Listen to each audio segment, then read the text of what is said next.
ಭಾಷೆ ಕನ್ನಡ ವಿಷಯದ ಅಂಕ ಕಡಿತ ವಿಚಾರ ಏನಿದೆ, ರಾಜ್ಯ ಸರ್ಕಾರದ ವಿರುದ್ಧ ಕೇಂದ್ರ ಸಚಿವ ವಿ ಸೋಮಣ್ಣ ಕಿಡಿಕಾರಿದ್ದಾರೆ.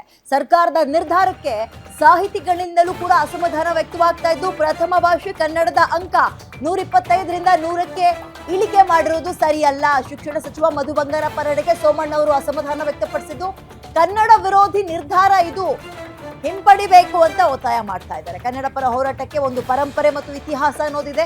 ಇತಿಹಾಸ ಪ್ರಜ್ಞೆ ಇಲ್ಲದ ನಿರ್ಧಾರ ಮೂರ್ಖತನದ ಪರಮಾವಧಿ. ಕೂಡಲೇ ಈ ನಿರ್ಧಾರ ವಾಪಸ್ ಪಡೆದು ಕನ್ನಡಿಗರ ಕ್ಷಮೆ ಕೇಳಬೇಕು ನೀವು, ಹೀಗಂತ ಮಧು ಬಂಗಾರಪ್ಪ ಅವರಿಗೆ, ಸಚಿವರಿಗೆ, ರಾಜ್ಯದ ಸಚಿವರಿಗೆ ಕೇಂದ್ರ ಸಚಿವ ಸೋಮಣ್ಣ ಆಗ್ರಹ ಮಾಡ್ತಾ ಇದ್ದಾರೆ. ಇಲ್ಲಿ ತನಕ 625ಕ್ಕಿತ್ತು, 6 ಸಬ್ಜೆಕ್ಟ್ಗಳು ಎಲ್ಲವೂ 100 ಇರ್ತಾ ಇತ್ತು. ಪ್ರಥಮ ಭಾಷೆ ಕನ್ನಡ ಮಾತೃಭಾಷೆ ಇತ್ತು, ಅದು 125ಕ್ಕಿತ್ತಲ್ಲ, ಅದನ್ನ 100ಕ್ಕೆ ಇಳಿಸಿರುವಂತದ್ದು ಸರಿಯಲ್ಲ. ಅಂದ್ರೆ ಎಲ್ಲಾ ಭಾಷೆಗಳ ಜೊತೆಗೆ ಅದನ್ನ ಹೋಲಿಕೆ ಮಾಡ್ದಂಗೆ ಆಗ್ಬಿಡುತ್ತೆ. ಅಂಡ್ ಇದು ಕನ್ನಡದ ವಿರೋಧಿತನ ಅಂತ ಅನ್ನಿಸ್ಕೊಳ್ಳುತ್ತೆ. ಸೊ ಈ ಕೂಡಲೇ ಮೊದಲಿಗೆ ಒಂದು ಕ್ಷಮೆ ಯಾಚಿಸಿ, ಅದರ ಜೊತೆಗೆ ಹಿಂದೆ ಹೇಗಿತ್ತು ಅದನ್ನೇ ಮುಂದುವರಿಸಿಕೊಂಡು ಹೋಗಿ, 125 ಇರ್ಲಿ ಕನ್ನಡ ಅಂತ ವಿ ಸೋಮಣ್ಣ ಅವರು ವಾಗ್ದಾಳಿ ನಡೆಸಿದ್ದಾರೆ. ಸೊ ಮೊದಲೇ ರಾಜ್ಯದಲ್ಲಿ ತ್ರಿಭಾಷೆ ದ್ವಿಭಾಷೆಯ ಜಟಾಪಟಿ ನಡೀತಾ ಇರುವಾಗ ಈ ಒಂದು ನಿರ್ಧಾರ ಕಾಂಗ್ರೆಸ್ಗೆ ಒಂದು ರೀತಿ ಬಿಸಿ ತುಪ್ಪವಾಗುತ್ತಾ ಅನ್ನೋ ಪ್ರಶ್ನೆ ಕೂಡ ಇದೆ.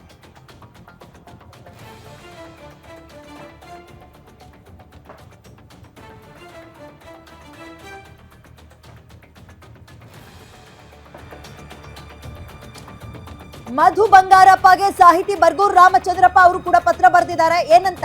ಕನ್ನಡ ಪ್ರಥಮ ಭಾಷೆಯ ಅಂಕವನ್ನ ಇಳಿಕೆ ಮಾಡಿದ್ದಕ್ಕೆ ವಿರೋಧ ವ್ಯಕ್ತಪಡಿಸಿದ್ದಾರೆ. ಡಾಕ್ಟರ್ ರಾಜ್ಕುಮಾರ್ ನೇತೃತ್ವದಲ್ಲಿ ಗೋಕಾಕ್ ಚಳುವಳಿ ನಡೆದಿತ್ತು. ಅಂದ್ರೆ ಅದು ಏನಕ್ಕೆ ನಡೆದಿತ್ತು ಹೇಳಿ? ಕನ್ನಡದ ಪರವಾಗಿ, ಕನ್ನಡದ ಉಳಿವಿಗೋಸ್ಕರ. ಇಂಥ ಹೋರಾಟದ ಬಳಿಕ ಪ್ರಥಮ ಭಾಷೆಗೆ 125 ಅಂಕ ನಿಗದಿಯಾಗಿತ್ತು. ಗುಂಡೂರಾವ್ ಸರ್ಕಾರ ಉತ್ತಮ ನಿರ್ಧಾರವನ್ನು ತಗೊಂಡಿದ್ರು. ಈಗ 125ರಿಂದ 100ಕ್ಕೆ ಅಂಕ ಇಳಿಸುವಂತಹ ಕ್ರಮ ಇದೆಯಲ್ಲ, ಇದು ಒಳ್ಳೆಯದಲ್ಲ, ಸರಿಯಲ್ಲ.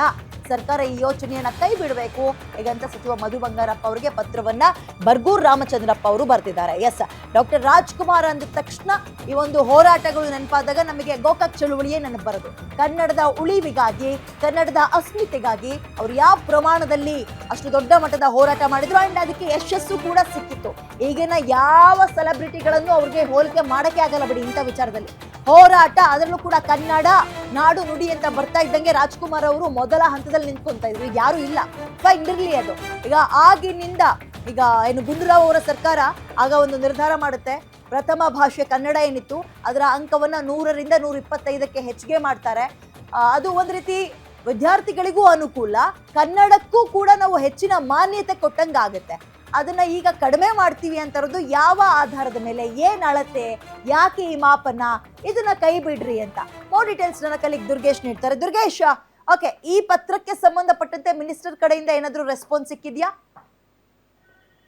ಎಸ್ ವಿದ್ಯಾ, ಏನು ರಾಜ್ಯದಲ್ಲಿ ಕನ್ನಡ ಭಾಷೆಗಾಗಿರುವಂತಹ ಹೋರಾಟಗಳು, ಅದರಲ್ಲೂ ಕೂಡ ಗೋಕಾಕ್ ಚಳವಳಿ ಅಂತ ನೇತೃತ್ವವನ್ನ ಡಾಕ್ಟರ್ ರಾಜ್ಕುಮಾರ್ ಅವರು ಅಂದ್ಕೊಂಡಿದ್ರು. ಆ ಒಂದು ಸಮಯದಲ್ಲಿ ಆಗಿರುವಂತಹ ಈ ಒಂದು ನಿಯಮ ಅಂದ್ರೆ ಕನ್ನಡಕ್ಕೆ ಪ್ರಾದೇಶಿಕ ಪ್ರಥಮ ಭಾಷೆ ಆಗಿರೋದ್ರಿಂದ 125 ಅಂಕಗಳ ಒಂದು ಏನು ಮಾನ್ಯತೆಯನ್ನು ನೀಡಲಾಗಿತ್ತು. ಆ ಅಂಕಗಳ ಕಡಿಮೆ ಮಾಡುವಂತ ಕೆಲಸವನ್ನ ಇದೀಗ ರಾಜ್ಯ ಸರ್ಕಾರ ಮಾಡ್ತಿದೆ ಅನ್ನುವಂತ ಆರೋಪವನ್ನ ಕೇಂದ್ರ ಸಚಿವರಂತ ವಿ ಸೋಮಣ್ಣ ಆಗಿರ್ಬೋದು, ಅದರಲ್ಲೂ ಕೂಡ ಹಿರಿಯ ಸಾಹಿತಿ ಬರ್ಗೂರು ರಾಮಚಂದ್ರಪ್ಪ ಅವರು ಈ ವಿಚಾರಕ್ಕೆ ಸಂಬಂಧಪಟ್ಟಂತೆ ಅಸಮಾಧಾನವನ್ನ, ಆಕ್ರೋಶವನ್ನು ಹೊರಹಾಕಿ ಈಗಾಗಲೇ ಶಿಕ್ಷಣ ಇಲಾಖೆಗೆ ಪತ್ರವನ್ನ ಬರೆದಿದ್ದಾರೆ. ಕೂಡಲೇ ಸರ್ಕಾರ, ಶಿಕ್ಷಣ ಇಲಾಖೆ ಈ ಒಂದು ಆದೇಶವನ್ನ ಹಿಂಪಡೆಯಬೇಕು.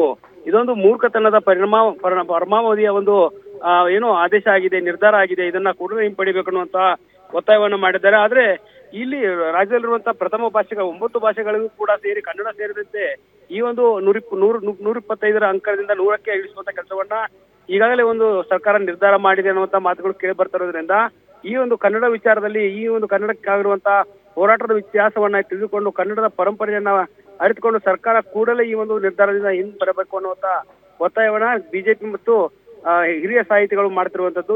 ಇದಕ್ಕೆ ಸಚಿವರು ಯಾವ ರೀತಿ ಒಂದು ಪ್ರತಿಕ್ರಿಯೆ ನೀಡ್ತಾರೆ, ಕೂಡಲೇ ಆದೇಶವನ್ನು ವಾಪಸ್ ಪಡಿತಾರೆ, ಅದ್ರ ಜೊತೆಗೆ ಸಮರ್ಥನೆ ಇಳಿತಾರೆ ಅನ್ನೋದನ್ನ ಕಾದು ನೋಡ್ಬೇಕಾಗತ್ತೆ. ಈಗಷ್ಟೇ ಸೋಮಣ್ಣ ಅವರು ಪತ್ರ ಬರೆದಿದ್ದಾರೆ. ಅದರ ಜೊತೆಗೆ ಬರ್ಗೂರು ರಾಮಚಂದ್ರಪ್ಪ ಅವರು ಪತ್ರವನ್ನ ಬರೆದು ಈ ಒಂದು ನಿರ್ಧಾರವನ್ನ ಕೈ ಬಿಡೋದು ಒತ್ತಾಯಿಸುವಂತದ್ದು. ವಿದ್ಯಾ, ಓಕೆ, ಧನ್ಯವಾದ ಡೀಟೇಲ್ಸ್ಗೆ ದುರ್ಗೇಶ್.